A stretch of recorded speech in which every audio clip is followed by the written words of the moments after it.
Welcome to the Salmon Runs YouTube. Enjoy the video. You start by making the hardware and accounts ready so the reset is clean. Plug the Apple TV into power and HDMI and confirm network access. This prevents a partial setup loop later.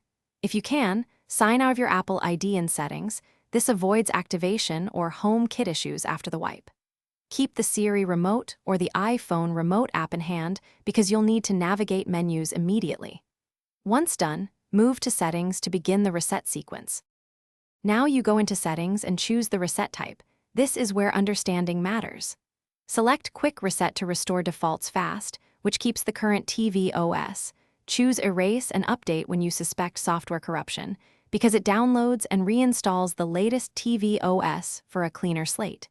Use the Siri remote to confirm options and watch the progress bar. If the box won't boot or settings are inaccessible, switch to Apple Configurator on a Mac and connect the device. This lets you revive firmware at a Complete the process by following on-screen setup steps. Rejoin Wi-Fi, sign in with your Apple ID, and choose to restore from an iCloud backup if you want previous settings back. Make sure to repair the Siri remote by holding the remote near the box and following prompts. Re-enable HomeKit devices as needed. If something goes wrong, try the key troubleshooting tip. Use Apple Configurator on a Mac to perform a full restore, and if issues persist, swap HDMI.